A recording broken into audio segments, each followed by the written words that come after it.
Buenas tardes a todos, bienvenidos a este webinar, Retos y expectativas de las reformas de PLD. Agradecemos mucho que nos acompañen el día de hoy, sabemos que su tiempo es valioso y estamos seguros de que esta sesión será de gran utilidad para entender los cambios que estas reformas representan en materia de cumplimiento. Para guiarnos en este análisis contamos con la participación de dos de nuestros especialistas con gran trayectoria, Carolina González Macotela, que es nuestra especialista en cumplimiento legal, y Alejandro Lozano, especialista en riesgo regulatorio y cumplimiento. Bienvenidos nuevamente sean todos, les cedo la palabra. Adelante, buenas tardes a todos, muchas gracias. Un gusto por la oportunidad a la oficina, a la firma, por esta oportunidad y un gusto compartir el escenario ahorita con Carolina. ¿Cómo estás, Carolina? Hola, buenas tardes a todos. Muy bien, Alejandro, gracias. Igualmente, un placer estar aquí con ustedes y pues a comenzar. Gracias. Si quieren, me permiten avanzar un slide, por favor. Vamos a comenzar. Yo creo que es un tema, esta presentación la hicimos Carolina y yo pensando en temas que pudieran ser del interés general. Entendemos que pudiera haber temas específicos, con gusto los pudiéramos abordar ya de manera puntual con algún cliente o alguna persona directamente. Agradecemos a las 370 personas que nos ven. Y bueno, vamos a comenzar con este tema directo porque se nos va el tiempo bien rápido. Se amplía el concepto de beneficiario controlador. Yo creo que han salido bastantes temas desde las reformas que se presentaron en el 2019, desde la visita del GAFI en el 2018, y este tema, inclusive en el sistema financiero, fue de gran relevancia para identificar el beneficiario controlador. Ahora, en las actividades vulnerables, de acuerdo al 17, pues ya se aterriza más esta definición y la idea es repasar un poquito qué es lo que comentamos nosotros que pueda esperarse en ese sentido. Se adiciona el artículo 3, se identifica la persona o grupo de personas que en última instancia se benefician o ejercen el control real sobre una empresa o entidad más allá de la estructura legal y de los representantes.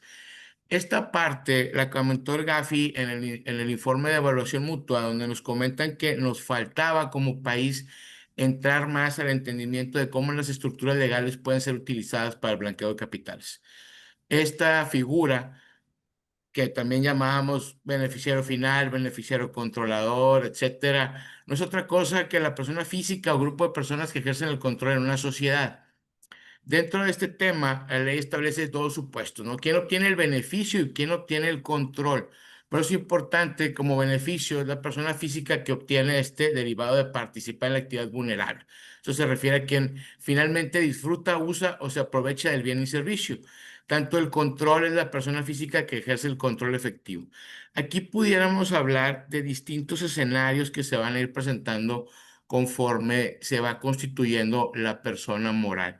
Por eso es importante entender esa parte. Ahora se incrementa, o más bien dicho, se reduce de un 50% que se marcaba y ahora lo comentan y a mí me llama la atención esta parte porque dice que se ejerza más del 25% del derecho de voto de la empresa, cuando anteriormente era el 50% y en el sistema financiero dice el 25% o más.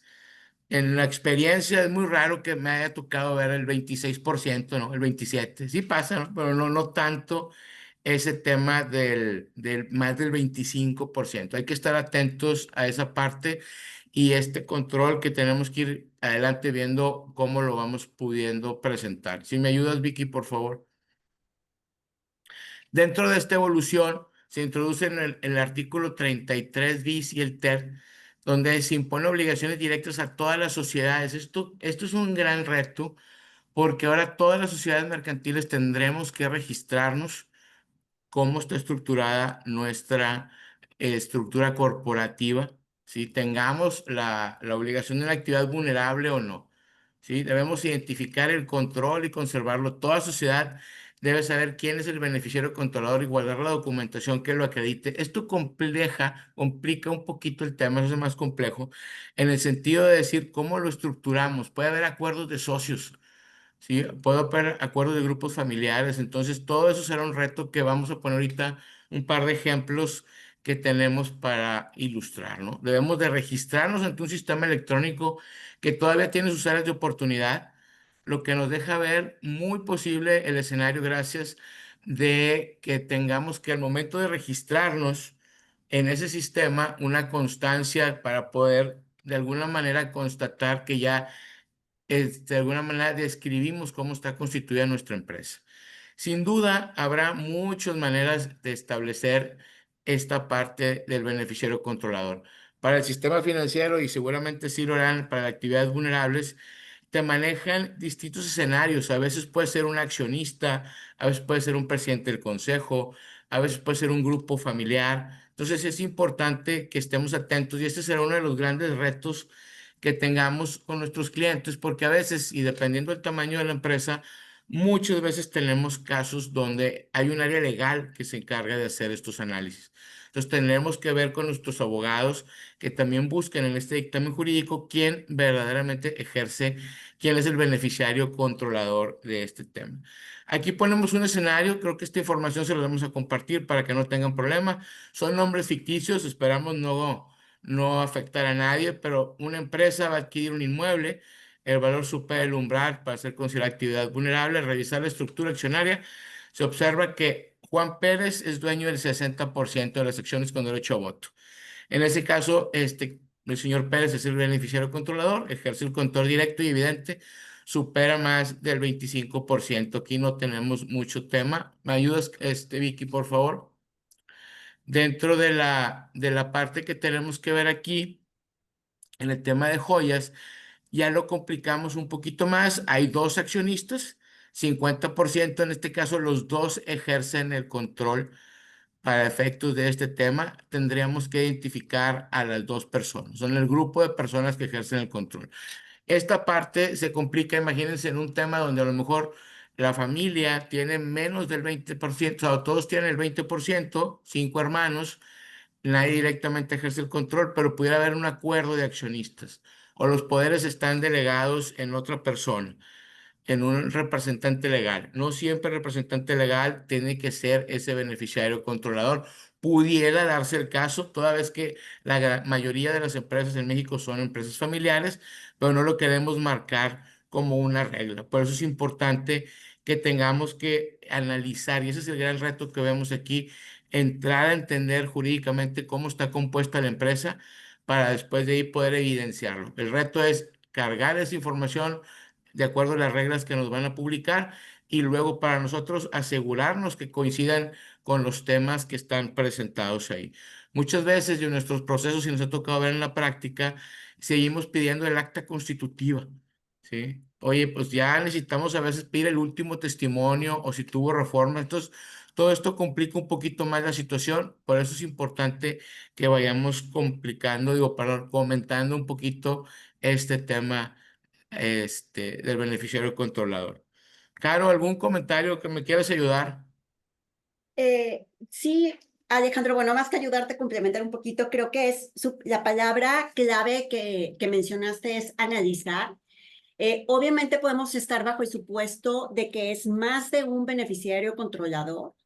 Entonces, yo esta parte la dividiría en dos. Una es, por una parte, que nuestros clientes o usuarios nos tienen que entregar información sobre este beneficiario controlador en el caso de que tengamos un cliente persona moral y en el caso de que sea un cliente persona física, entonces tendríamos que estar pidiendo que si nos manifieste bajo protesta si conoce o existe o no este dueño beneficiario, ¿no?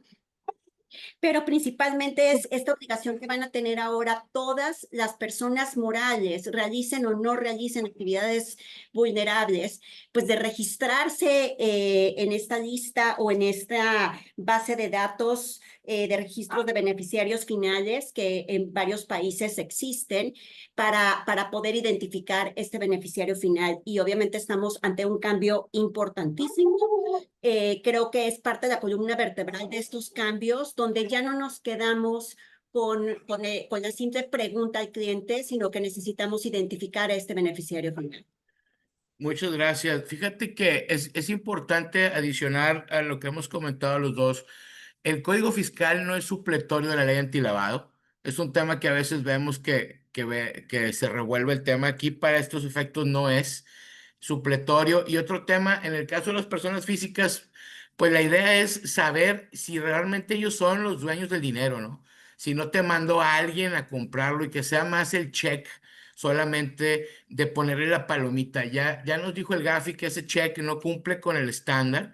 Ahorita así está, pero sí queremos ir al tema del fondo. La verdad es que debemos de saber si la persona es el dueño del dinero. Si te dice, oye, no, pues este dinero yo lo vengo en representación de otra persona o me lo dio alguien más, pues ese es el tema de identificar al verdadero dueño del dinero. Muchas gracias, Caro. Si podemos avanzar, Vicky. El siguiente tema es respecto a las organizaciones sin fines de lucro, que consideramos que es súper relevante. Las organizaciones sin fines de lucro se consideran una actividad vulnerable debido a la recomendación 8 de Gafi, que motiva que los países identifiquen los riesgos del abuso que tienen estas organizaciones sin fines de lucro para ser precursores de lavado de dinero. Los países deben establecer medidas focalizadas y proporcionales en línea con el enfoque basado en riesgo para protegerlas. Para Gafi, el concepto que utiliza de una organización sin fin de lucro se refiere a esta persona o estructura legal u organización que principalmente se desempeña en la recolección o en el ejercicio de fondos con fines caritativos, religiosos, culturales, educativos, sociales o fraternales, o para llevar a cabo buenas obras. El concepto de Gafi va más allá a la actividad que estén realizando, esta actividad benéfica, más allá a que si sea o no sea con fin de lucro. Cuando inicia esta propuesta de reformas, lo que venía en la iniciativa de reformas es que se propone la adición de la fracción 1 bis del artículo 3 con la finalidad de incluir dentro de las propias definiciones de la ley PIORPI aquella que corresponde a estas asociaciones y sociedades sin fines de lucro. Sin embargo, dentro de todo este proceso legislativo no se incluye esta definición, pero tenemos que recordar que esta definición ya la tenemos porque la encontramos en la fracción primera del artículo 2 de las reglas. Entonces, ¿cuáles son las razones por las que Gafi se enfoca en estas organizaciones sin fines de lucro? Pues obviamente por la vulnerabilidad inherente a este sector, por la facilidad que puede existir de abuso en ellas y las características que las hacen atractivas. ¿Esto qué quiere decir? Que las organizaciones sin fines de lucro, por su naturaleza benéfica, y las facilidades legales o fiscales que pueden tener, sobre todo aquí en México, pueden ser atractivas para disfrazar, mover o legitimar fondos, aprovechando la confianza pública y los menores controles que tradicionalmente están teniendo. Si me ayudas con la siguiente lámina, Vicky, por favor. Entonces, lo que se busca con este tema, pues es establecer en estas actividades vulnerables estas medidas focalizadas y proporcionales en línea con el enfoque basado al riesgo de tales organizaciones. Si nosotros analizamos la Evaluación Nacional de Riesgo de 2023, las organizaciones sin fines de lucro están tasadas bajo un riesgo medio o bajo, que viene así desde la Evaluación Nacional del Riesgo de 2020. Sin embargo, ENR de 2023 identifica varias vulnerabilidades relacionadas con las organizaciones sin fines de lucro en materia de lavado de dinero. Principalmente son dos deficiencias. En el sistema de monitoreo, lo que dice esta Evaluación Nacional de Riesgo es que entre los sectores que deben buscar fortalecer su monitoreo y alertamiento destaca el sector de los donativos, que es una parte de las organizaciones sin fines de lucro, ya que se identifica que gran porcentaje de los sujetos obligados no implementaron medidas de mitigación o riesgos adicionales a los que establece la ley PIORPI. Y además tenemos también problemas de reportes. En el sector de donativos presentó una gran cantidad de informes en cero en operaciones que no superaron el umbral. Entonces, lo que considera esta Evaluación Nacional de Riesgo es que es necesaria la revisión de su sistema de alerta, su modelo de riesgo y el proceso de análisis, ya que se pudieran presentar vulnerabilidades.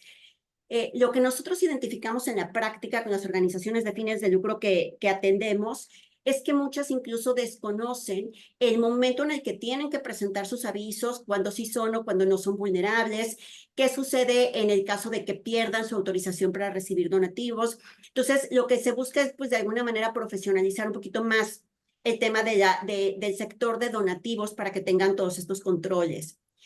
Un tema importante también que menciona esta Evaluación Nacional de Riesgo es la identificación del beneficiario final, muy de la mano con el tema anterior que mencionaba Alejandro, donde pues es una parte fundamental de la ley PRP, pero en las organizaciones sin fines de lucro no es tan claro la manera de identificar este beneficiario final. Entonces, aunque las organizaciones de fines de lucro no estén clasificadas con un riesgo más alto para lavado de dinero, la Organización Nacional de Riesgo, el Enfoque Nacional de Riesgo, reconoce que existen vulnerabilidades que deben de ser atendidas.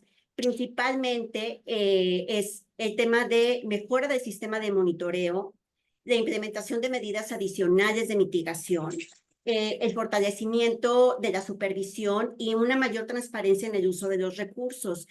Y esto de alguna manera ayuda a mejorar la calidad de sus avisos, porque implica que conozcan de forma precisa en qué supuestos deben identificar a sus clientes y a sus donantes y de qué manera tienen que estar presentando estos avisos. Entonces es bien importante analizar claramente qué es lo que hace esta organización sin fin de lucro y de qué manera tendrá que estar cumpliendo con las disposiciones de la ley PRP. ¿Qué opinas, Alejandro? Gracias, muy interesante. Fíjate, quisiera complementar en ese sentido para nuestros amigos y clientes que tengan organizaciones sin fines de lucro. Para estos temas de lavado de dinero y financiamiento al terrorismo, como bien lo dijo Caro, la recomendación 8, debemos de ver que este tipo de actividades, cuando el lavado de dinero estamos centrados en ver el origen del destino, el origen del recurso, perdónenme, para las organizaciones sin fines de lucro por temas de financiamiento al terrorismo, donde tenemos que estar más enfocados es en el destino del recurso. Esa es la parte que el Gafi señala, por eso se le asigna un mayor riesgo en el Gafi a este tipo de organizaciones, porque es el destino del recurso donde se puede implementar para el tema del financiamiento al terrorismo.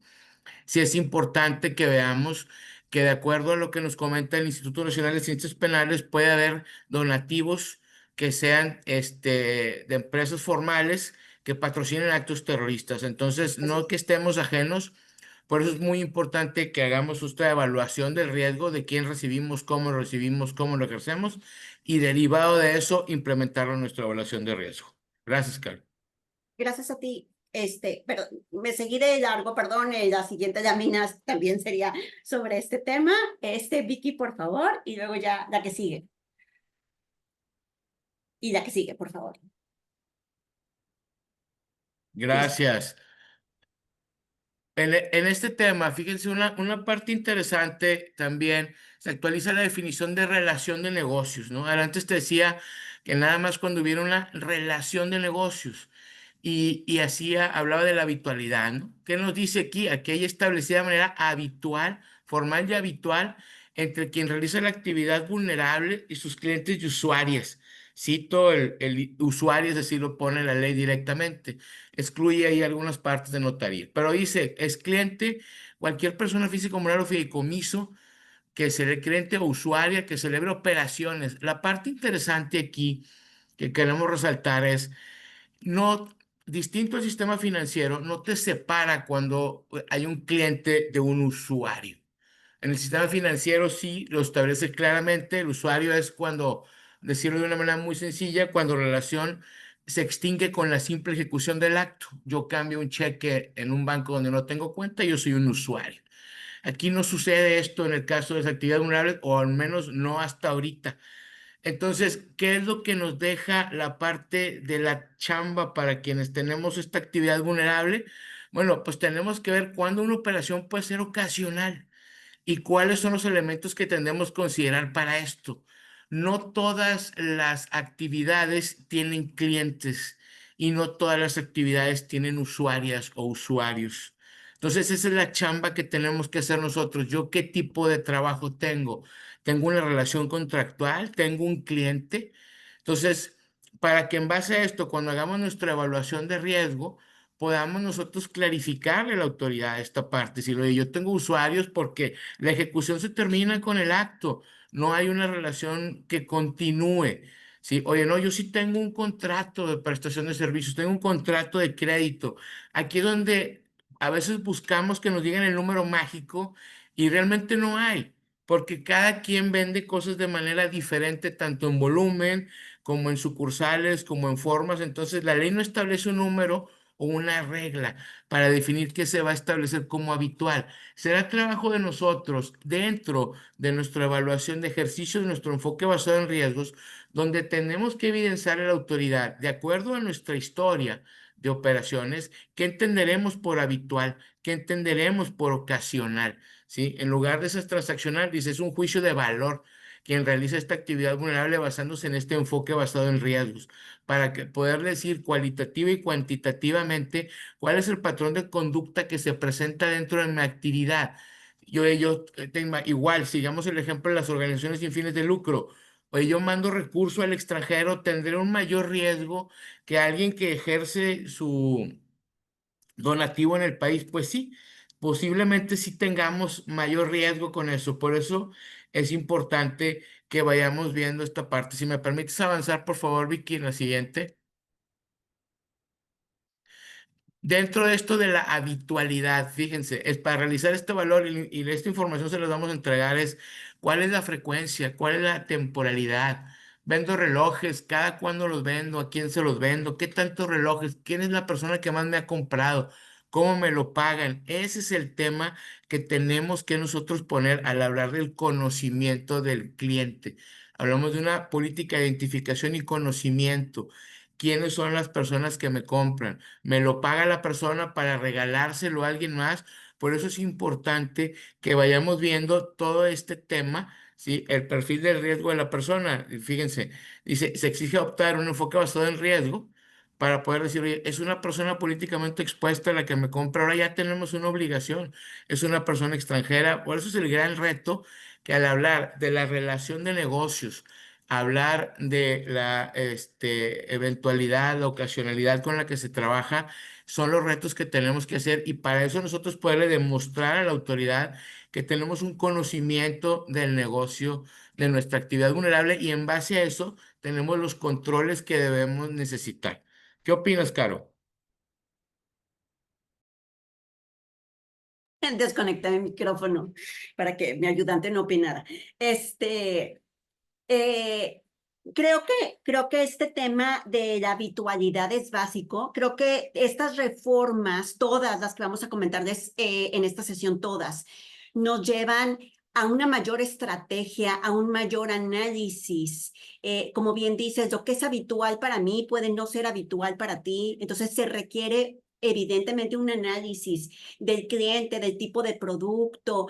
Si al final del día yo reconozco que existe esta habitualidad y existe esta relación de negocios, las reglas generales me establecen que debo de tener un contrato y tengo que documentarlo con un contrato y además las reglas me hablan incluso de un contrato por escrito, porque incluso en la práctica hemos visto que a veces teníamos esta relación de negocios, teníamos un contrato que no era formal y la autoridad lo ha objetado. Entonces, que realmente nos aseguremos que realicemos este análisis en base al modelo de riesgo de cada uno de nuestros clientes para determinar cuando existe esta relación de negocios y en base a eso se hagan los contratos que deban hacerse y se documente de esta forma la operación.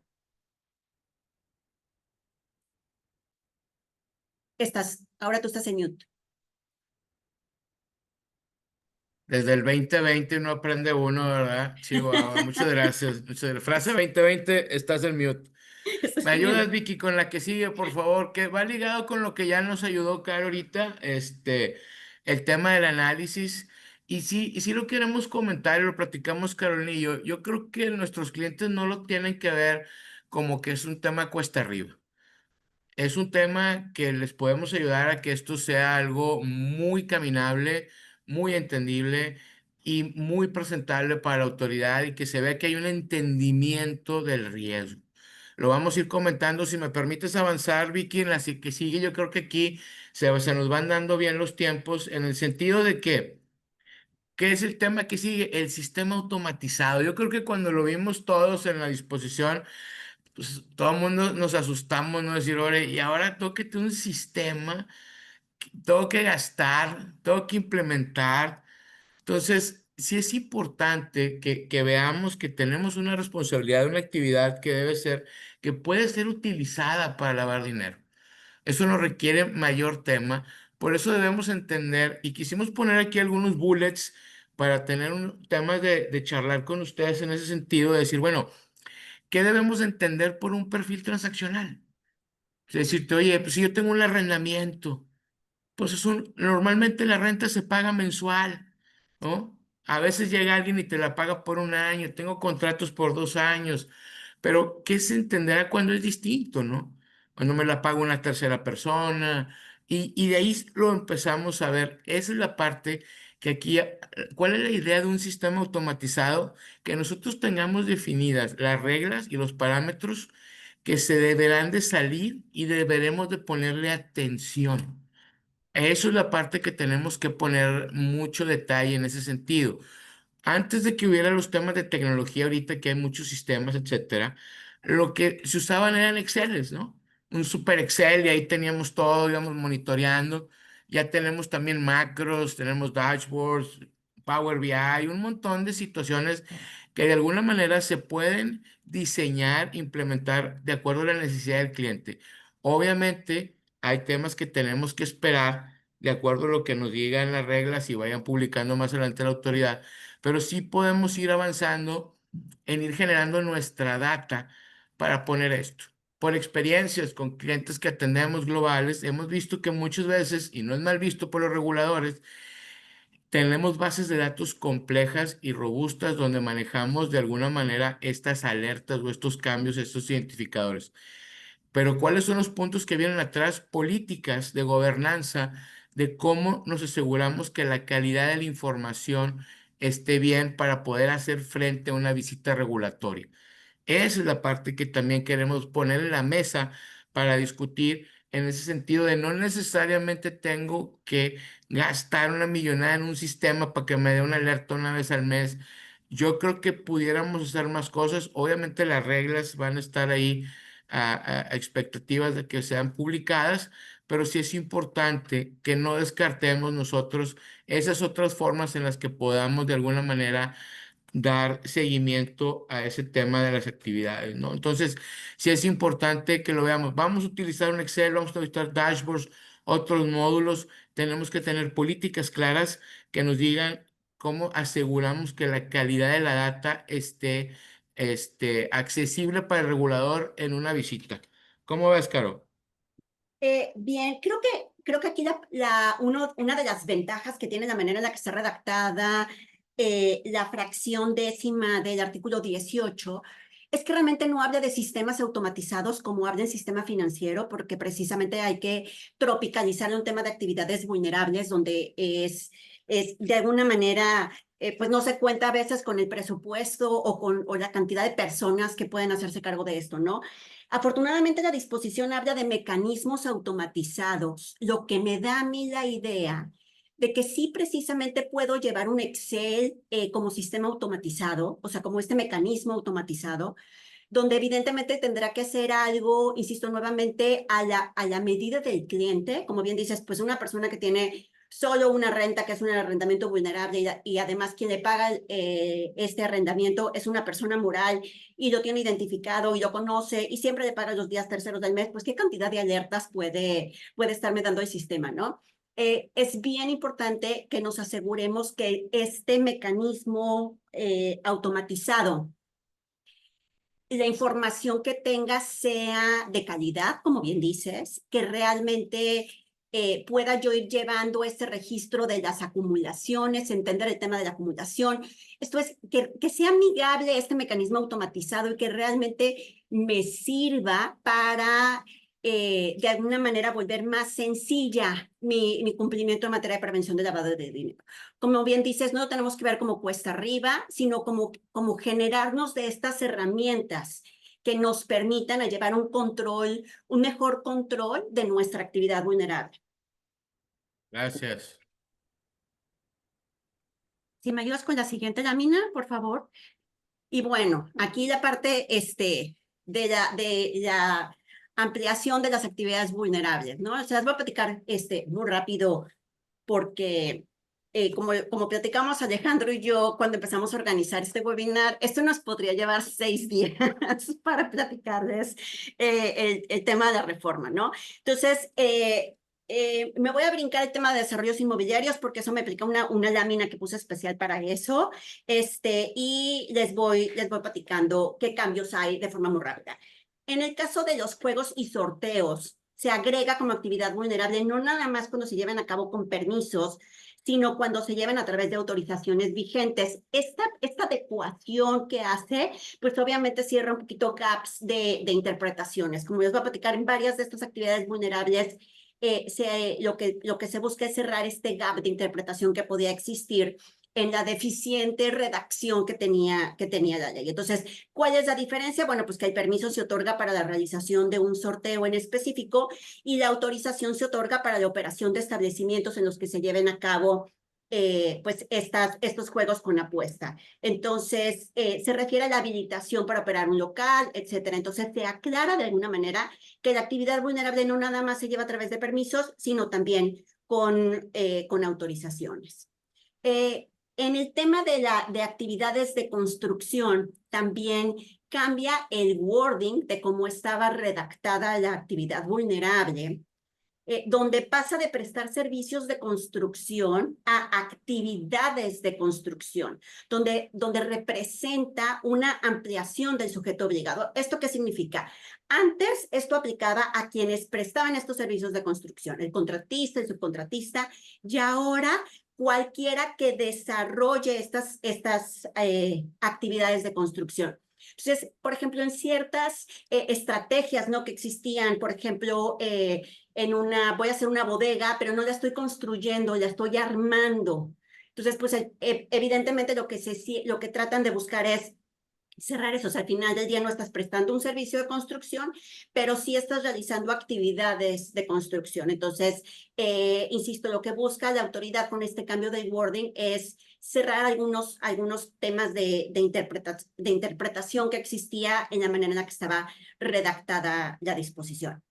En el caso de intermediación habitual o profesional de metales preciosos, piedras preciosas, joyas o relojes, desde mi perspectiva existía un error en la manera en la que estaba redactado el segundo párrafo donde establecía el momento de presentar los avisos, porque únicamente se refería a cuando estas joyas o estos metales preciosos o piedras preciosas fueran pagadas en efectivo, era cuando era objeto de presentación de aviso. Entonces yo tenía que identificar en cualquier operación, pero únicamente mandaba el aviso cuando pretendieran pagármelo en efectivo. Entonces, esto se modifica, donde ya independientemente de la forma de pago en efectivo, con transferencia electrónica, con tarjeta de crédito, independientemente de la forma de pago, yo ya estoy obligado a presentar un aviso cuando supere el umbral de las sumas.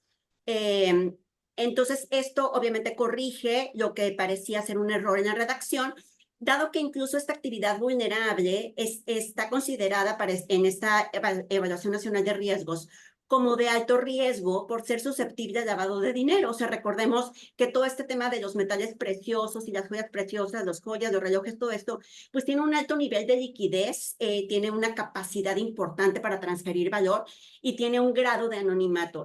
Se lava mucho dinero a través del oro. Entonces, lo que pretende esta disposición, pues es de alguna manera ampliar, como debió de haber estado quizás redactada desde un principio.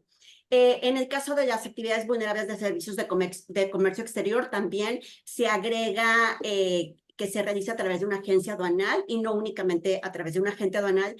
Y en la redacción queda se agrega también que a quien haga el despacho aduanero, sea persona física o moral sin intervención de un agente aduanal o agencia.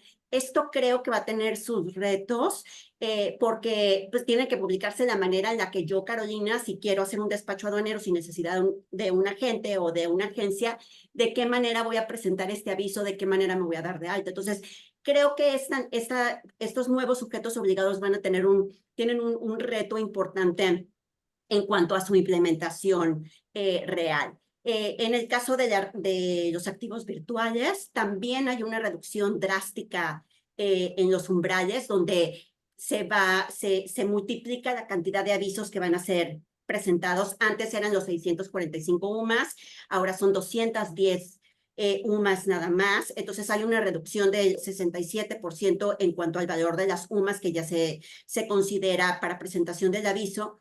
Y además hay una novedad cuando estas operaciones den lugar al cobro de una contraprestación del servicio, independientemente del valor que tenga la operación, pero que esta comisión sea por 4 veces el UMA, que es una cantidad muy pequeña, se considera también presentación del aviso.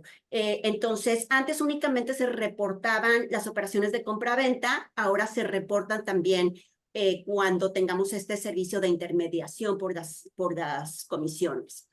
Adicionalmente agregan una cosa que también considero yo que va a ser de difícil implementación o que implica un reto en su implementación, porque quienes ofrezcan estos servicios de activos virtuales están sujetos a cumplir con las obligaciones previstas, aun y cuando esta infraestructura tecnológica con lo que ofrezcan estos servicios estén fuera del país, estén fuera de la jurisdicción de México, pero se ofrezca a empresas o a clientes mexicanos. Obviamente las autoridades mexicanas pues no pueden supervisar efectivamente a exchanges extranjeros y puede existir un conflicto regulatorio sobre estas dos jurisdicciones, ¿no? Pero bueno, lo que se pretende es eso, que con independencia de donde esté el exchange, si al final del día está atendiendo un mexicano, es objeto de la ley, ¿no? Y un tema que también creo yo que viene cerrando una laguna importante en las disposiciones, es el tema de que se incluyen a los fideicomisos como sujetos obligados en el cumplimiento de la ley. Entonces, cuando estemos actuando a través de un fideicomiso o cualquier otra figura jurídica se esté llevando una actividad vulnerable, es este fideicomiso o esta figura jurídica quien tendrá que darse de alta y cumplir con las obligaciones de la ley. Entonces, insisto, esto cierra esta laguna importante, donde ya de cualquier manera que esté realizando una actividad vulnerable, porque obviamente los fideicomisos y estas estructuras jurídicas de alguna manera sirven para esconder o para enmascarar a este beneficiario final que no queríamos encontrar, quien está detrás de todas estas operaciones. Entonces, pues obviamente tendrá que identificarse también el beneficiario final de este fideicomiso. Y entonces esto era, bueno, más que una laguna de interpretación, más que un error de redacción, y lo anterior se enfocaba en identificar a quienes realizaban las actividades vulnerables, pero no aclaraba suficientemente el mecanismo o vehículo a través del cual se realizaban estas actividades vulnerables. Entonces, ahora no nada más se incluye el fideicomiso como cliente o usuario, sino que además el fideicomiso ya se incluye como sujeto obligado. Creo que también es uno de los cambios más importantes. Si me ayudas con la siguiente lámina. Gracias, Vicky. Y lo que sí se incluye, todas estas que les platiqué antes, son actividades vulnerables que ya tenían su fracción. Se incluye una nueva fracción para el tema de desarrollo inmobiliario. Obviamente el tema de desarrollo inmobiliario deja de estar implícito en la fracción quinta del artículo 17 de la ley PRP y se reconoce como una actividad vulnerable independiente. Recordemos que este tema de desarrollo inmobiliario ya estaba en esta fracción quinta, lo que se le está dando ahorita se le está asignando una fracción nada más, ¿no?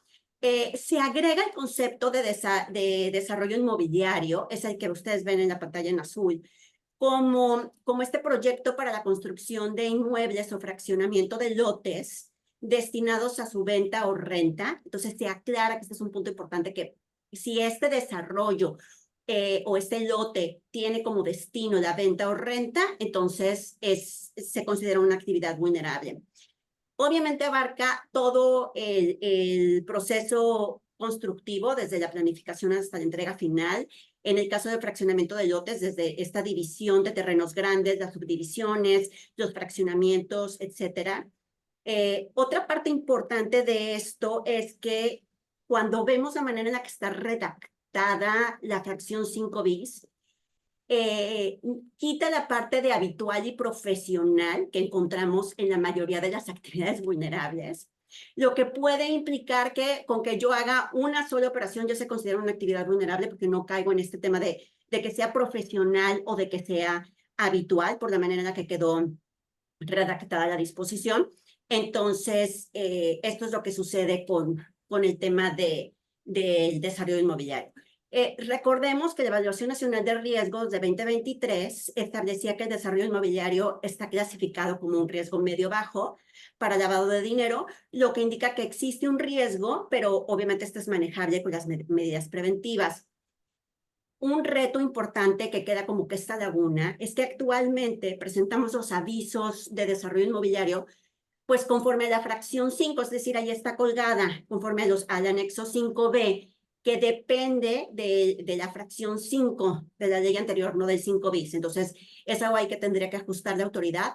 Algo que también queda ahorita un poquito en el aire es este beneficio o esta facilidad administrativa que existía para los desarrolladores inmobiliarios, donde presentaban un aviso con el proyecto, luego avisos en ceros y luego ya el aviso con la información total del proyecto. Pero obviamente esto dependía, insisto, de cuando esta actividad vulnerable estaba ligada con la fracción 5 de la ley. Ahorita existe esta laguna en la disposición y esta laguna en la facilidad administrativa. ¿Qué opinas, Alejandro?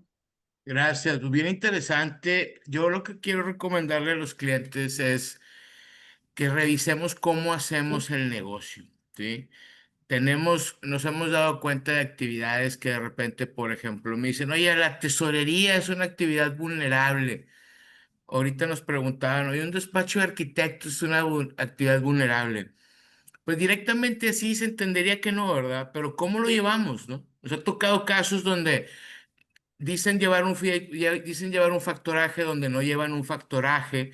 Entonces, todo este tema, la idea de esto que se los estamos presentando así, es que ustedes reflexionen hacia adentro, es cómo llevo a cabo mi negocio. Por ejemplo, un despacho de abogados, le dice, oye, haces fusiones, decisiones, preparas situaciones para un cliente, sí, pues tienes la actividad vulnerable, ¿por qué no has saltado? Porque todo lo facturas como asesoría legal, ¿sí? Pero eso no nos exime de esa responsabilidad. Ahora, este cambio regulatorio ya te pone en el artículo 18 la obligación de darte de alta. Entonces ya es una obligación que tengas que ver esa parte. Por eso yo creo que el tema de fondo es para la gente que ya tiene la actividad, oye, tengo que actualizar mi manual, cómo llevo yo mi riesgo, cómo me capacito, ahorita lo vamos a ver, conozco personal, a mi personal, etcétera. Oye, tengo duda de cómo lo hago, como que me parezco, pero yo siento que no soy. Acérquense con nosotros y podemos ayudarles a decir, bueno, a través de un diagnóstico, cómo podemos identificar y sobre todo cómo hemos podido ayudar a otros clientes a hacerle frente mañana a una intervención por parte de ya sea la autoridad, en este caso el SAT, o inclusive una otra figura que no debemos dejar de lado, que es el banco, un stakeholder que también tiene una parte interesante en esto. Nos ha tocado casos que hemos llevado a clientes donde el banco, por la operación como la ve, y mucho en el tema de desarrollos inmobiliarios, es el que le dice al cliente, tú tienes una actividad vulnerable donde no la tiene. Entonces nosotros le hemos podido ayudar al cliente a poder evidenciar esta parte. Por eso es bien importante lo que les comentamos ahorita, que no quede así como que, oye, esto sí, no, reflexionemos hacia adentro de cómo llevamos a cabo nuestra operación y sobre eso podamos tener claridad de qué tenemos que hacer y si tienen alguna duda, con toda confianza, acérquense con nosotros y los podemos ayudar. Muchas gracias, Carlos. Gracias. Siguiente lámina, Vicky, please. Ok, entonces también sin intención de generar miedo, pero bueno, creo que es importante que sepamos el riesgo financiero en el que nos podemos ver inmiscuidos con estas modificaciones, ¿no? Primero que nada, pues al incrementarse las obligaciones del artículo 18, pues también se incrementa la cantidad de conductas que son sancionables. En la lámina ustedes pueden ver del lado derecho viene la nueva lista o las nuevas obligaciones que hoy se contienen en el artículo 18 y que ya pueden ser objeto de multa. Las que están en negrita son estas que ya están vigentes, las que no están en negrita son las que todavía no están vigentes porque dependemos de las reglas, pero bueno, al final del día lo que sucede con las sanciones es que se incrementa las conductas que pueden dar lugar a una multa. Entonces, que obviamente implica que la supervisión tiene que ser a más detalle. Por ejemplo, ahora hay que conocer al cliente, es materia de otra lámina que os voy a platicar, pero obviamente ahorita hay que conocer al cliente, no basta con identificarlo. El manual de PLD no nada más es contar con este documento, sino que se va a verificar su cumplimiento y además tienen que contemplar ciertas políticas que permitan identificar y dar seguimiento a los actos de operaciones con PEPs, por ejemplo, que también lo va a explicar Alejandro. Entonces, sí tenemos que darle una revisada a estas nuevas obligaciones porque estas nuevas obligaciones son objeto de multa. Además, antes no quedaba un poquito claro el tema de otra manera que tenía la autoridad de revisarte. Era muy claro en el tema de la visita de verificación, pero se añade que ahorita la autoridad también puede ya requerirte información directamente, documentación, datos o imágenes como medio para modificar el cumplimiento de las obligaciones. Otro de los cambios importantes, si recordamos antes, estos avisos que presentábamos después de los 30 días en los que debimos de haberlo presentado, la redacción era incorrecta y entonces me remitía a un artículo 55 que no tenía una sanción por estos avisos que presentábamos después de los 30 días, ¿no? Cuando se da esta iniciativa de reforma, lo primero que establece esta iniciativa de reforma es que estas multas fueran iguales a la multa por omisión, que debemos de recordar que son las multas que son de $1,000,000 para arriba. Como si no hubiéramos presentado el aviso. Afortunadamente en este Parlamento abierto que la autoridad nos dio oportunidad de asistir, se le explicó que si poníamos esta multa de omisión por esta multa de aquellos que presentábamos después de los 30 días, pues de alguna manera se perdía el objeto de la disposición, que es esto de recabar información para que la autoridad pudiera generar esta inteligencia financiera.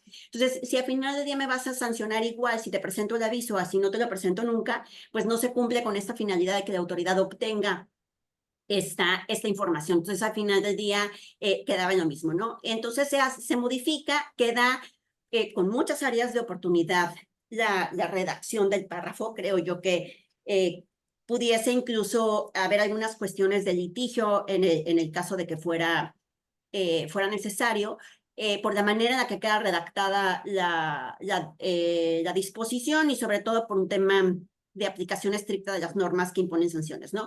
Pero en estos avisos que presentemos después de los 30 días en los que debimos de haber presentado el aviso, esto es, si yo debí de haber presentado mi aviso el día 17 de agosto, por ejemplo, que viene, tengo hasta el 17 de septiembre para presentarlo. Entonces, todos aquellos que yo presenté después del 17 de agosto ya caen en este supuesto, que obviamente es todo este tema de cuando nos corregimos y presentamos los avisos que llevamos tarde. En este caso, las multas ya se establecen de 2,000 a 10,000 UMAS. Entonces, ya esta multa por estos avisos sería de 226,000 a 1,131,000. Entonces, se ve incrementada la multa. Ahorita les voy a platicar cuál es un beneficio que tenemos. Y obviamente estas mismas multas son al incumplimiento del tema de beneficiario controlador. Esto es, si yo no identifico a mí como cliente, yo no tengo identificado a mi dueño beneficiario controlador o beneficiario final, o como sea que le llamemos, puedo ser objeto de estas multas, que a final de día esto nos ayuda un poquito para cuando nuestro cliente me dice, bueno, no te quiero entregar la información, ¿para qué quieres saberlo? Pues obviamente el cliente, como decimos ya, todas las personas morales en México tienen que tener identificado a su beneficiario controlador. Y en el caso de incumplimiento a esto, también aplica esta misma multa. Se crea una facultad de la autoridad para suspender actividades, que es también se vuelve un riesgo, porque la autoridad puede ordenar la suspensión de manera temporal de realización de actos u operaciones, lo cual también complica la operación, evidentemente. En el caso de los delitos, se omite la palabra dolo. Antes, estos delitos eran solo a que lo hiciera con dolo, esto es, con esta intención de hacerlo. Entonces, se quita la palabra dolo, donde entonces si yo de alguna manera falseo la información o proporciono datos inexactos o falsos, aunque no exista este dolo, ya puedo caer en esta comisión de delito. Esto es bien importante. A veces vemos en la práctica que a alguien se le hace bien fácil firmar un formato que no estaba firmado o agregar un comprobante de domicilio que no tenían. Entonces es bien importante que verifiquemos que estas cosas no pasen por el tema de la comisión de delitos. Si me ayudas con la siguiente lámina, Vic, por favor. Uno de los beneficios o el beneficio es este tema de la espontaneidad. Como ustedes saben, antes este artículo 55 estaba mal redactado y la autoridad únicamente en el caso de las visitas de verificación, pues únicamente se estaba absteniendo de sancionar una sola multa. Obviamente existen criterios de jurisprudencia, no me voy a meter en el tema de litigio. Lo que pasa ahorita, lo que afortunadamente se logró, insisto, en este Parlamento abierto que tuvimos oportunidad de participar, es que se modifica la manera que está redactada el 55 y entonces la autoridad ya se tiene que abstener de sancionar por única ocasión el total de las infracciones en que incurra, siempre y cuando cumpla yo con los requisitos del artículo. Y cuando sea la segunda vez que me verifica y que me pone multas, entonces me tendrá que hacer una disminución del 50% en estas sanciones. Entonces, obviamente hay que hacer un análisis. Lo que puede suceder en este caso es que la autoridad venga, me revise un mes, me aplique este beneficio del 55 y después me revise 14 meses, ¿no? Donde ya no me tendría que aplicar el primer párrafo. Entonces, obviamente también en un tema de interpretación entraría el saber, bueno, si este es un derecho que tengo yo, si puedo decirle a la autoridad, ¿sabes qué? No me apliques este derecho en esta ocasión, porque a lo mejor me está revisando un mes donde no tengo una multa o tengo solo una multa y me conviene pagarla y guardar ese derecho para otra ocasión. Insisto, todos estos temas que estamos platicando requieren un análisis del caso en concreto, porque no hay como que una fórmula mágica, como dice Alejandro, para todos los clientes, pero creo que sí es una muy buena noticia que se haya agregado este artículo 55 de la ley, de la manera en la que quedó redactado. Creo que para estos casos donde nos vamos a corregir, donde queremos presentar los avisos, que insisto, habría que analizar el caso en concreto, pero creo que es pues una tranquilidad. Recordemos que el tema de espontaneidad no existía en materia de prevención de lavado de dinero porque esto no es fiscal.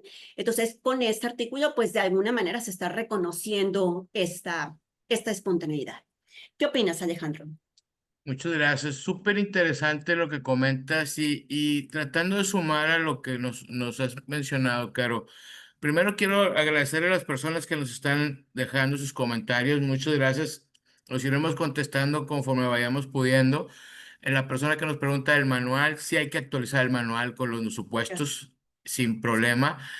Un tema sobre esta parte de las sanciones que me gustaría sumar a lo que has comentado es la importancia de que veamos esto cuando hablemos de estos temas de cumplimiento. Es un tema muy cultural, no es un tema plano que se quede ahí, es algo que tenemos que permear y esto va tanto para los dueños del negocio, accionistas, nuestros clientes, que se tiene que permear en toda la organización. Ahorita vemos las sanciones y si entramos al tema que no es el fondo, y no lo haremos, vaya, pero si entramos a la parte de la jurisprudencia y todo, etcétera, cuando nos ha tocado atender a clientes para hacerle frente a situaciones de sanciones fuertes, yo le decía, qué irónico, ¿no? Que son de esas cosas que ganando pierdes, ¿no? Porque a lo mejor por una inobservancia de la autoridad, por un tema de una jurisprudencia, lograste sacar adelante la multa, pero pues imagínense, como nos ha tocado ver casos de que les oye, te multaron con 17 millones de pesos, baratito te cobraron el 10%, pues te costó 1.700.000 tener la razón, ¿verdad? Más aparte ya estás marcado, te van a volver a visitar, etcétera. Por eso la idea del programa y de lo que hablamos y la invitación que hacemos es establecer un programa de cumplimiento. No, esto no es de una sola persona, no es del responsable de cumplimiento, es de toda el área, de todas las áreas. Por eso hablamos de un tema muy cultural y ahorita Caro nos va a hablar más de ese tema en la capacitación, pero sí tenemos que verlo y esa es la idea. la multa, la sanción, pues ahí está, no, no la administremos, ¿sí? No administremos la sanción porque eso al final, no olvidemos que son investigaciones, no lo vemos como una fiscalización del SAT, véanlo como una investigación de la Fiscalía General de la República que se puede dar en su entidad. Véanlo, me ha tocado dar muchas ponencias y siempre me preguntaban, oye, el daño reputacional y cómo lo mido y cómo lo administro. ¿Quieren ver el impacto de un daño reputacional? Ahí está lo de los bancos de ahorita. No hay una averiguación, hay un señalamiento y esos bancos ya no van a quedar iguales. Entonces, esa es la idea de esto, que ustedes ahorita, empezando con estos meses que tenemos, nos pongamos a trabajar, avancemos, porque la parte cultural no se da de la noche a la mañana. Tenemos que ir viendo cómo va reaccionando el negocio. Recuerden que estos temas de prevención del lavado de dinero no son carreras de velocidad, son carreras de resistencia. Tengo que hacer algo eficaz, tengo que hacerlo eficiente, no tengo que pegarle al negocio, tengo que cumplir. Entonces, la parte última que debemos de ver es cuánto van a multar. Porque no queremos eso, queremos que nos cancelen la cuenta, pues no.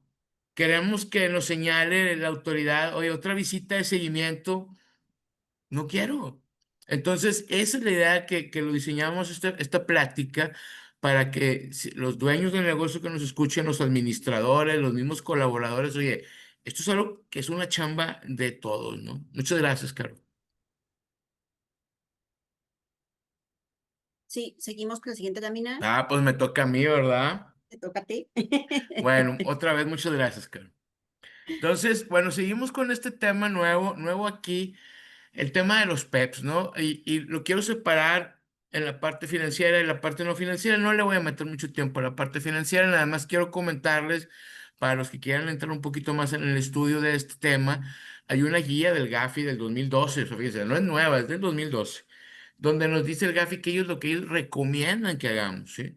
No nos hablan, no nada más de tener la lista, no te dicen que recomienden siquiera tener listas negras, te dicen lo que sí recomiendo es que investigues con quién operas. Volvemos al tema del riesgo, que investigues si operas con PEPs, qué tipos de PEPs. Y dentro de las cosas que cambiaron, si vemos la reforma que presentaron por ahí del 2019, ya se hablaba de la necesidad de dar una lista con los puestos del quien ostenta el cargo. Ahorita no avanzó eso en esta reforma. ¿Cuál es el tema complicado? Desde el GAFI, el PEP es una persona políticamente expuesta que derivado por la posición que tiene puede ser mayormente utilizada para el tema de lavado de dinero, ya sea delitos de corrupción, etcétera. Otra de las guías que podemos consultar son las guías de también en la parte de anticorrupción, donde viene qué tipo de corrupción hay, institucionales, etcétera, y de ahí te habla qué tipo de PEPs son los que participan, si son los PEPs que deciden, PEPs federales, locales, estatales. De ahí lo vamos bajando hacia la parte donde hablamos ya que hay y ya existe un listado de puestos que son considerados de personas políticamente expuestas. Si lo buscan en internet, lo van a ver, nada más te viene el puesto. Y si se animan a verlo, van a ver puestos que sean, ¿y esto dónde lo encuentro, no? Entonces, ahí se habla de que son directamente la persona, es el PEP, y sus familiares hasta el segundo grado, donde tengan vínculos patrimoniales o tengan relación. Entonces, te hablan ya inclusive de gente que puede ser el chofer, el amigo, no necesariamente el familiar. Entonces, esto es lo que viene a complicar mucho este tema para quienes tengan una actividad vulnerable, ya sea conforme al 14 o el 17, que digan, oye, ¿cómo tengo que haber? Ahora ya nos dan una definición. Te dice aquella persona física que desempeña o ha desempeñado funciones públicas en territorio nacional o extranjero, así como las personas relacionadas con ellas que cumplan con las condiciones características que establezcan en la regla. ¿Qué va a venir? Que sean familiares, segundo grado, vínculos patrimoniales, etcétera. Entonces, sí es importante que nosotros podamos evidenciar con quién trabajo en mi actividad. Si tengo un socio y el PEP, y él es PEP, ¿mi empresa se vuelve PEP? Sí, sí se vuelve PEP. También mi empresa será sujeta de mayor seguimiento. Entonces, ¿con quién hago negocio? ¿Hago negocios con gobierno? Pues probablemente tenga que identificar a mis PEPs. ¿Cómo busco si es un PEP? la entrada, y esto es un reto que siempre ha estado en el sistema financiero, hay listas que lo venden, no son infalibles, ¿sí? Y el mismo Gafi te dice, no recomiendo que uses listas porque son infalibles, pero te lo dan. Aquí el reto es la parte que nos establece la autoridad donde dice que pudieran considerar que si tú no lo encontraste, me digas, ¿no? Pues, ¿y cuándo consideraré que no lo encontré, verdad? Lo busqué 10 veces, 20 veces en todos los buscadores. Aquí la parte importante es que empecemos a ver con quién hacemos negocio, cómo lo hacemos. Hoy hago negocio con gobierno federal, estatal, municipal, porque imagínense, en algunos puestos inclusive hablan de nivel municipal tesorerías. Imagínate el cabildo en Oaxaca, 500 municipios, pues Dios mío, ¿verdad? Por eso el tema del enfoque basado en riesgos es vital para poder decir, derivado de mi análisis y mis clientes y dónde está ubicada mi operación, dónde están mis productos, esta es la exposición que yo tengo de mis PEPs. Tengo una joyería en toda la República, donde más vendo es en Polanco, es en la oficina que está al lado del Senado. Digo, no sé si haya una, pero estoy inventando. Oye, pues esa es la que mayor exposición pudiera llegar a tener, ¿verdad? Entonces, seguimos con el tema del análisis. Sí o sí debemos de tener una búsqueda, evidencia de la búsqueda. Yo busqué en esta fecha, en estos medios, y encontré o no encontré. Y si encontré, ¿cuáles son los mecanismos para que tengo que ver? ¿Qué vendrá en las reglas? ¿Qué te van a decir que si la persona está operando dentro de su margen, dentro de su salario, pues es el que más relojes me compra, ¿no? Es el que me paga esto en efectivo. Empezará a ver, ahora sí como dicen, a rechinar la máquina cuando me presente con la primera persona políticamente expuesta. Hay gente, y yo conozco gente que me dice, mi hermano es presidente municipal de un municipio en otro estado de aquí fuera, en un estado de la República. Y le digo, ah, tú eres un PEP. Y me dice, no me digas así. Le dije, no, espérame, no me entiendes. Tú eres una persona políticamente expuesta. Eso te convierte, y a veces no lo sabemos. Entonces, son los retos que tenemos que ver, buscarlos en internet, identificar si hay alguna nota mala que vaya saliendo. Están las listas, mucha información es pública. De hecho, la información de un PEP es pública. ¿Sí? Por eso son personas políticamente expuestas, esa es la exposición que tienen. Sí es importante que veamos, si decirle, oye, se está comportando así, se parece o no se parece, pues ya en este caso la autoridad nos dirá cómo estas reglas le van a ayudar más. Lo ideal sería que dijeran, este puesto lo tiene esta persona. El riesgo es que si no está actualizado la lista cuando lo buscamos, la responsabilidad termina siendo de la autoridad. Por eso veo muy complicado que lleguemos a ese punto. ¿Cómo ves, Caro? Sí, bueno, en particular de la lista, estoy totalmente de acuerdo. Veo muy complicado que la autoridad nos emita una lista o sea, con nombre y puesto. O sea, también tenemos que ser muy claros. El hecho de que yo tenga un PEP tampoco significa que no debo de tener operaciones con él, sino que obviamente tengo que tener mayores controles.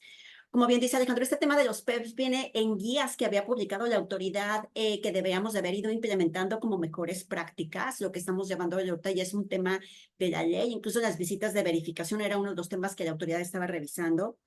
Eh, Obviamente, todo este tema me lleva a una mayor profesionalización, como lo voy a ver en el siguiente tema, un tema de capacitación, a entender incluso de identificando desde el onboarding que yo le haga a mi cliente, como bien dice Alejandro, trabajas en el gobierno, sí, ¿qué influencia tiene ese puesto en la toma de decisiones, en el uso de recursos?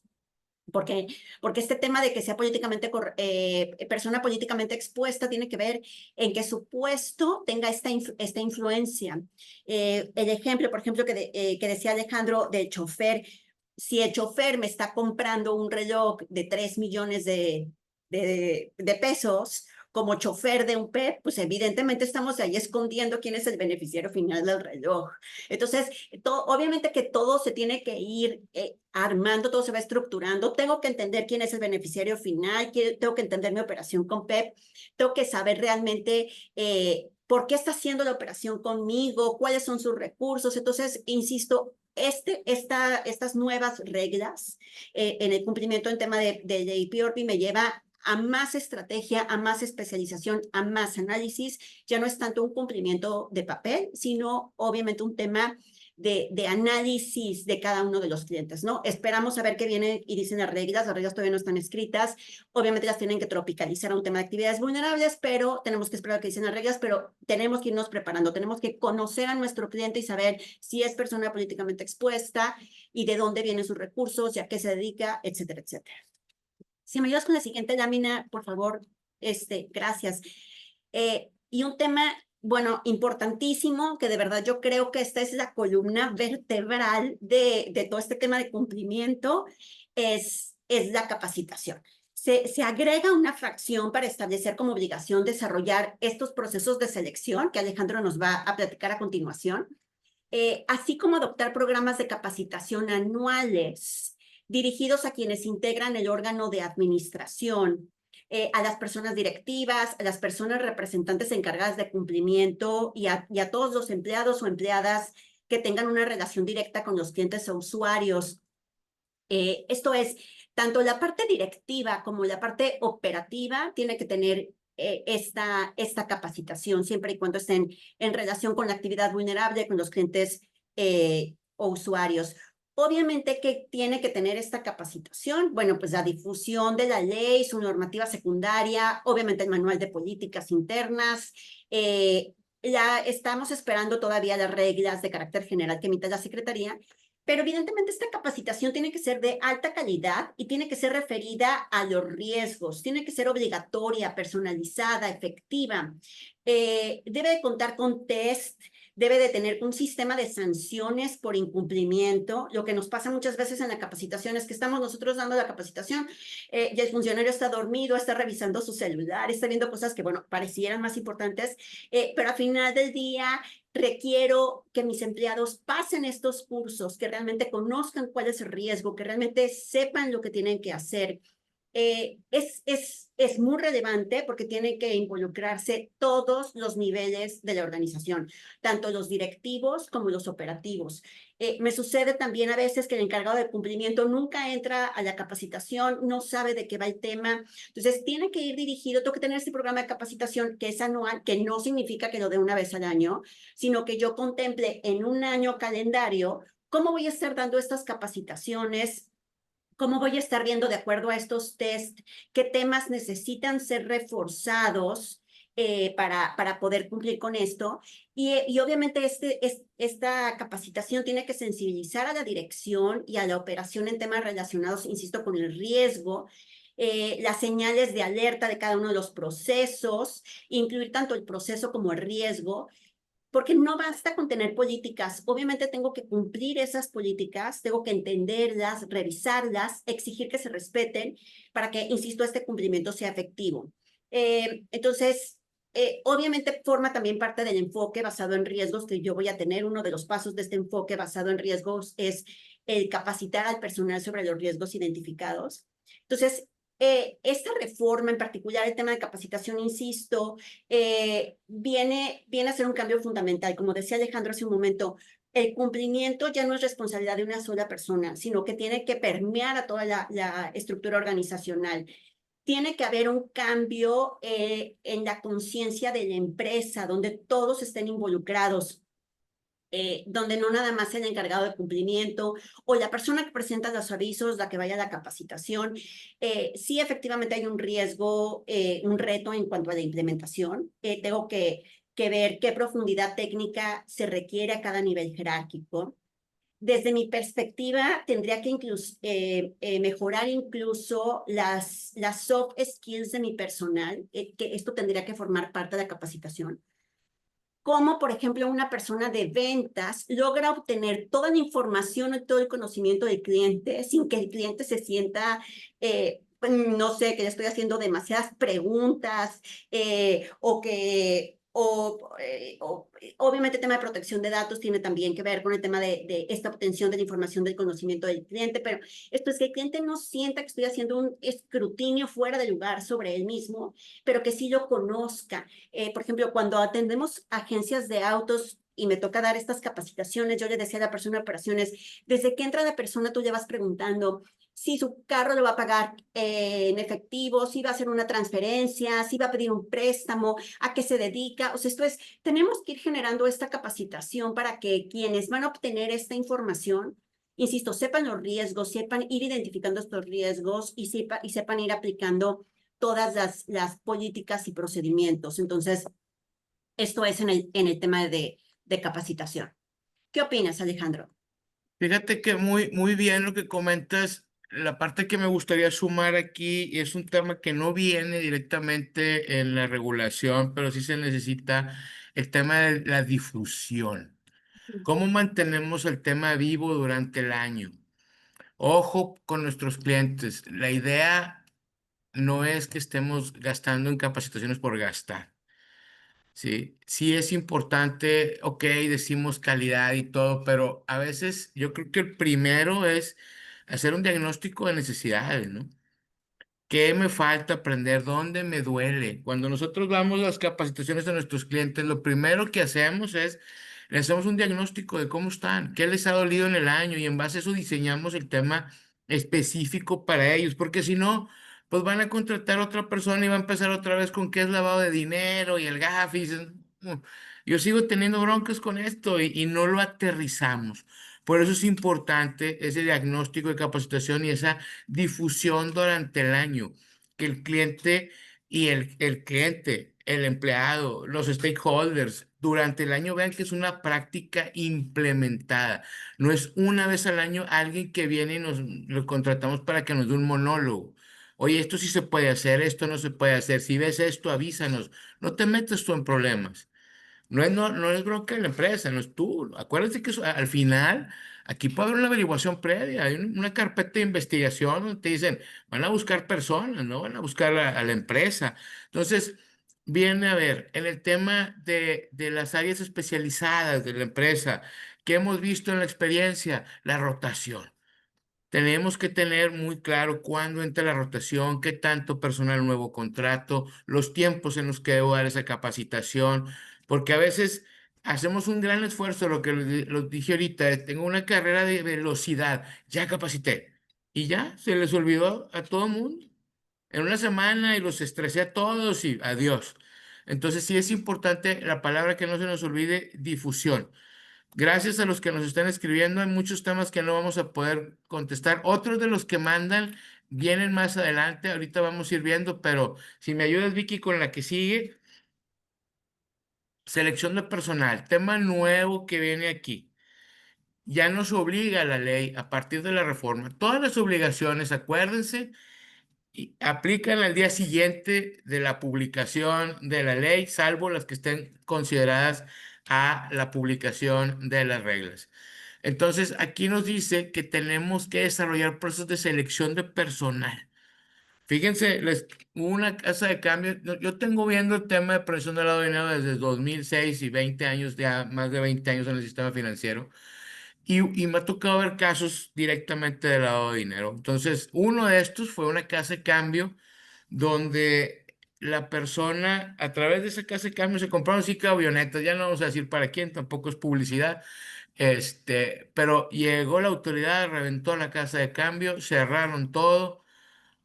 Y fíjense, irónicamente, en el sistema financiero hay un reporte que es el de operaciones internas preocupantes, que es el que aplica cuando un empleado, colaborador, funcionario se ve involucrado en temas que contravengan las reglas de prevención del lavado de dinero. En este caso, esta casa de cambio reportó a un empleado como tal.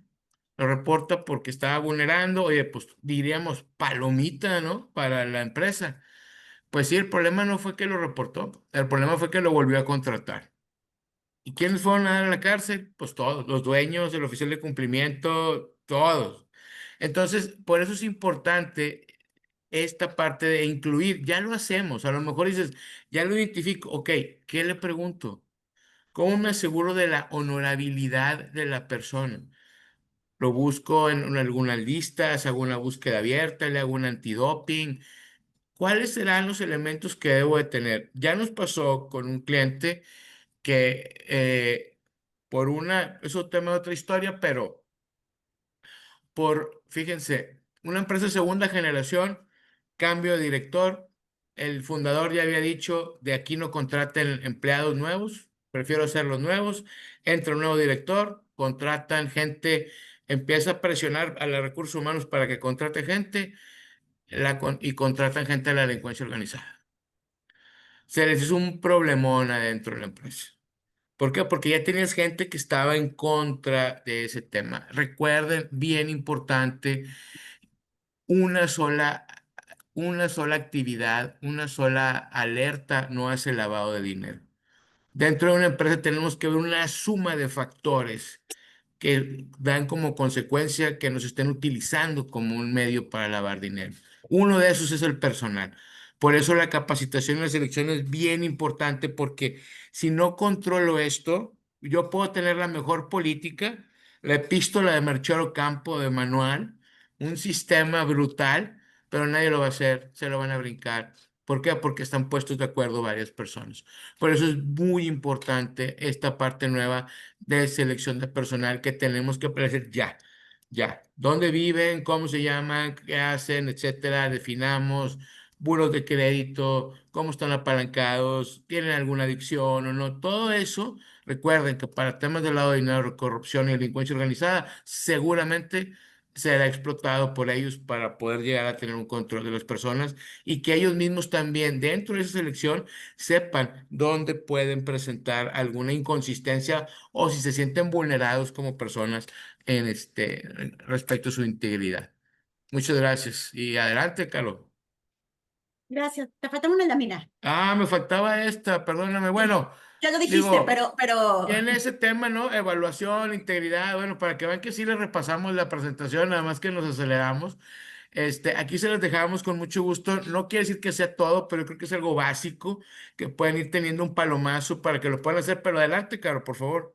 sí, creo que, digo, por el tiempo ya vamos, bastante pegaditos el tiempo. Únicamente voy a agregar, efectivamente, hoy con esta reforma, no basta con que conozcas a tu cliente, tienes que conocer a tu empleado. Y tienes que tener todos estos controles precisamente para monitorear la integración del personal. Obviamente tengo que considerar otras disposiciones en tema de protección de datos. También tengo que ajustar mi proyecto de protección de datos con toda esta información que probablemente tengo que pedir.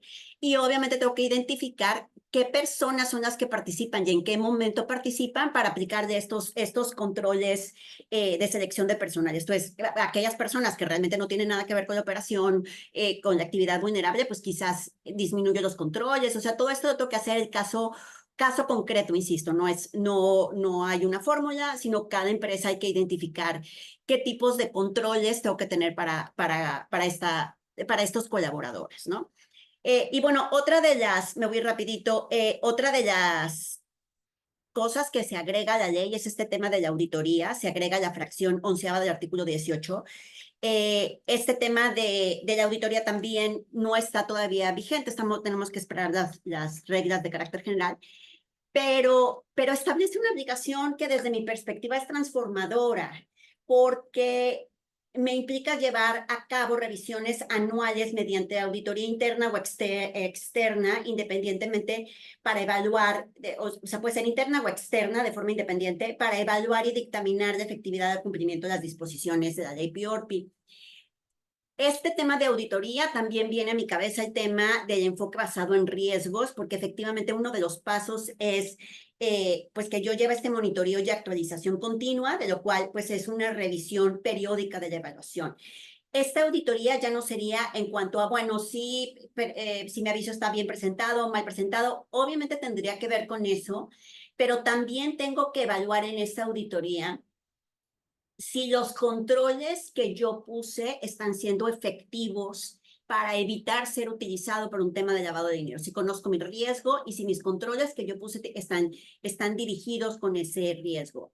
Y los elementos fundamentales de esta obligación, pues es la periodicidad, también va a ser de un año calendario, a reserva de lo que digan las reglas generales, pero entraría en vigor a partir del 1 de enero del 2026. Y el hecho de que yo tenga una auditoría interna o externa depende pues del riesgo que yo haya determinado en esta evaluación del riesgo. Esto es dependiendo de mi grado de riesgo. El alcance, insisto, es evaluar y dictaminar la efectividad del cumplimiento de todas las obligaciones, las disposiciones de la ley PRP, determinar si es efectivo el cumplimiento, si realmente estamos manejando bien los riesgos y los controles implementados son efectivos para evitar ser utilizados para este blanqueo de capitales que puede darse. Entonces, efectivamente, lo que implica este tema de auditoría es que ya no basta con cumplir, sino que tengo que demostrar efectividad mediante este dictamen formal que voy a tener como resultado de la auditoría.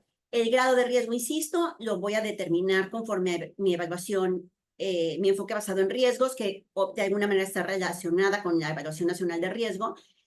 Aquellos que pueden ser de riesgo alto, que requieran un auditor externo, bueno, por ejemplo, actividades con grandes volúmenes, sectores especialmente vulnerables como el inmobiliario, los metales preciosos, por ejemplo, los notarios, aquellas empresas con antecedentes de incumplimiento, etcétera. De bajo medio riesgo, que sería una auditoría interna, pues quizás sectores menos expuestos o operaciones limitadas, insisto, si solo tengo un arrendamiento y es un cliente formal, etcétera, ¿no? Evidentemente tenemos que esperar a ver qué nos dicen las reglas, pero lo que intuimos es pues que todo esto tendría que hacerse en base a esta nueva obligación de generar esta auditoría interna o externa. ¿Qué opinas, Alejandra? Súper interesante. Yo creo que la parte que tenemos que seguir es, y como lo has comentado ahorita, es cómo evidencio que sí estoy cumpliendo. Una de las partes que ahorita se me pasó a comentar, pero creo que estamos todavía en muy buen tiempo, es que tenemos que ver que la autoridad nos da un plazo muy corto para hacerle frente al envío de documentos. Por ahí salió una jurisprudencia, creo que era jurisprudencia o tesis, no me acuerdo, pero hablaba de que si no entregabas los documentos cuando te los pedían dentro del plazo que te marcaba la autoridad, se entendía que no los habías pedido a tiempo. Entonces, nos ha tocado ayudar a clientes a atender los requerimientos y se los comentamos a las 500 personas que nos quedan, era un problema porque dicen, sí tengo todo, pero lo tengo todo regado. En un lado la factura, en un lado las balanzas, en un lado estados de cuenta. Entonces, la idea es que se preparen para recibir una auditoría de este tipo. No, yo quisiera que avanzáramos, traemos otras dos laminitas interesantes, entonces yo creo que aquí me quedo con esto, Caro. Muchas gracias.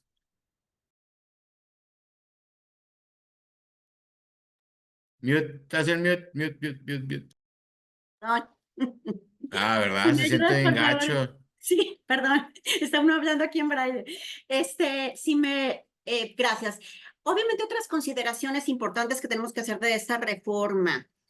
Como les comenté, existe ya esta obligación, se incorpora la obligación de conocer de manera directa a las personas, clientes o usuarios.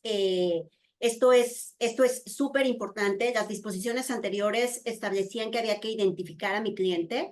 Hoy esto se amplía y se requiere que además lo necesito conocer de forma directa, por lo que ya no basta nada más con identificarlo, sino que tengo que conocerlo. Y obviamente en este conocimiento implica investigarlo, entender las causas de la operación, tener una visión del cliente de 360 grados.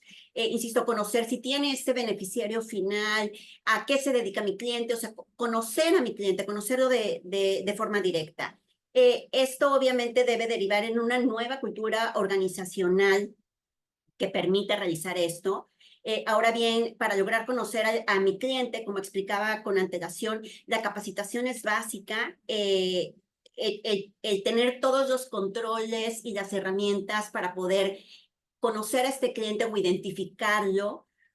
Lo platicaba ayer con un cliente, estas nuevas disposiciones implica que utilicemos muchísimo nuestra imaginación para poder determinar en cada cliente de qué manera lo voy a conocer, porque hay clientes que realmente nunca los conoces o nunca los ves personalmente y ahora tendrías, no sé, quizás con una videollamada, etcétera. Cada caso concreto hay que identificar de qué manera voy a documentar, porque creo que también la palabra clave es de qué manera documento que estoy cumpliendo y de qué manera documento que efectivamente conozco a mi cliente.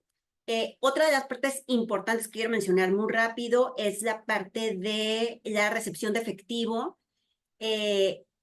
Antes existe un criterio jurisprudencial que establecía que si a mí me pagaban con una ficha de depósito, eso no se consideraba para el umbral de efectivo de las operaciones prohibidas de realizarse en efectivo.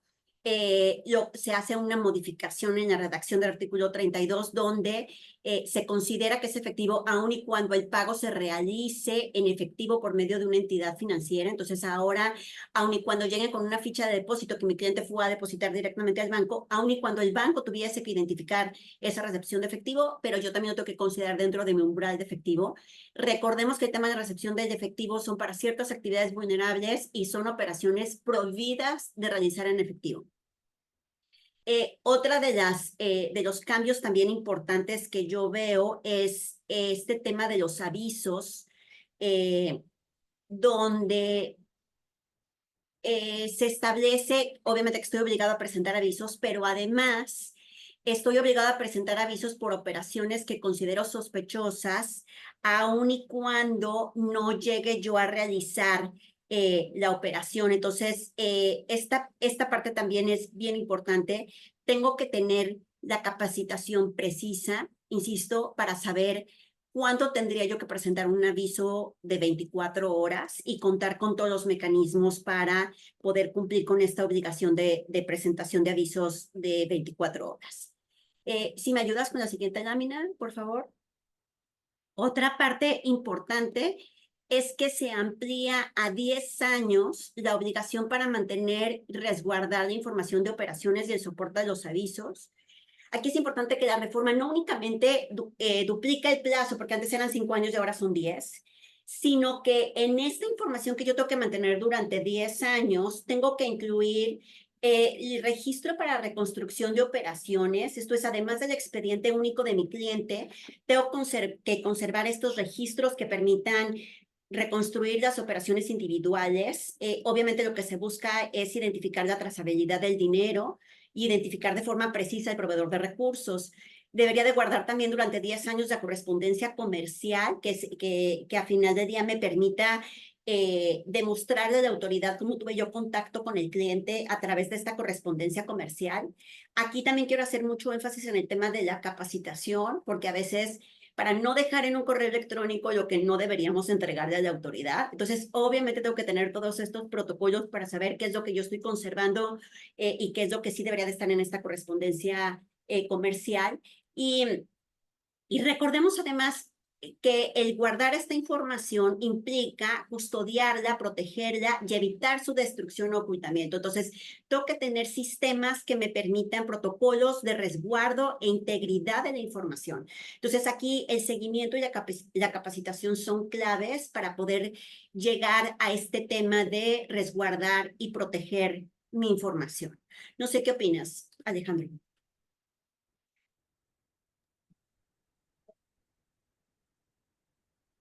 Pues ya traemos el tiempo encima. Si avanzamos con la siguiente, ya no nos va a dar tiempo para ver todas las recomendaciones. Por respeto a todos y apegarnos al tiempo, si me ayudas, Vicky, con la que sigue. ¿Te parece, Caro? Yo agarro una de aquí, tú agarras una de la que sigue y ya con eso creo que se nos viene el tiempo encima. Es importante, si tengo dudas para identificar mi actividad vulnerable, hagamos un diagnóstico. No batalla. Hagamos un diagnóstico, documentamos esto y en base a eso que podamos ir avanzando. Importante, documenten muy bien cómo es que cumplen.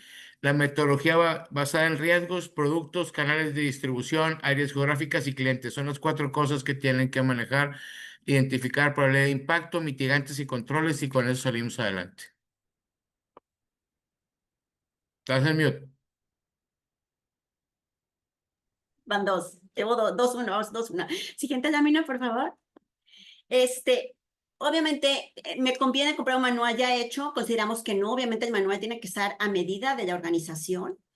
¿Qué puntos debo asegurar que tenga mi capacitación? Tengo que hacer un diagnóstico para identificar dónde necesito capacitar. O sea, no es como estos son los puntos que tengo que tener. Obviamente tengo que ver el riesgo, los manuales, los procedimientos, pero primero tengo que identificar en dónde estoy parado respecto al conocimiento que tienen las personas que están haciendo, que están realizando la operación de esta actividad vulnerable. ¿Qué tengo que incluir para la difusión de mi programa para que la práctica esté viva? Tiene que ser un día a día, tiene que formar parte de la cultura organizacional, ya no puede ser algo que hace el contador y 2 personas más, sino que tiene que fluir hacia toda la organización. ¿Y qué es lo que ya está en vigor y cómo debo comenzar a implementar? Bueno, identificar y conocer de manera directa a mi cliente, el tema de beneficiario controlador, el tema de los nuevos sujetos obligados. Eso es algo que ya está vigente. Todo lo demás dependemos de las reglas, pero es importante que vayamos trabajando con esto. Como dice Alejandro, los tiempos son cortos. Si la autoridad me requiere información, entonces es algo que ya podemos ir viendo, porque además un cambio en la cultura organizacional no sucede de un día para otro, sino que requiere, pues obviamente, mucho trabajo para realmente lograr este cambio en la cultura organizacional. Pues muchas gracias. Si avanzamos, Vicky, pues siempre hemos sido en la firma muy respetuosos de los tiempos. Son 6:30, quedamos 1 hora y media de que nos regalaran 1 hora y media de su tiempo, de su tarde. Muchísimas gracias. Esperemos que les haya sido interesante. Sabemos que no es todo, que se quedaron dudas en el tintero. Estuvimos viendo ahí las preguntas. Nos encantaría si nos mandan sus correos. Creo que es enlace@crow.mx y con mucho gusto lo atendemos. Claro, encantado de haber compartido contigo esta 1 hora y media y estos temas. Yo creo que se va al primero de muchos foros que haremos y si tienen dudas los clientes de temas en específico que les gustaría que hiciéramos otro webinar, que profundicemos más, escríbanos en la página de la firma y con mucho gusto organizamos algo puntual y específico, ya sea para un clúster, ya sea para alguna actividad en específico, etcétera, o de maneras generales continuaremos sacando, sin duda este tema dará para más. Pues muchas gracias a todos. Como dice Alejandro, tratamos de cumplir con el tiempo. Es un tema que nos lleva muchas horas y sobre todo en personas que nos apasiona el tema como Alejandro y a mí, pues nos podemos ir como hilo de media platicando de esto lo que gusten. Entonces, si quedaron algunas dudas en el tintero para ampliar esas dudas, insisto, a través de las preguntas que nos hagan a través del correo electrónico de la firma. Y con mucho gusto las atendemos. Alejandro, muchas gracias por todo. Creo que todo fue un éxito y que tengan muy buena tarde todos. Un gustazo a todos. Muchísimas gracias. Gracias, hasta luego. Bye bye.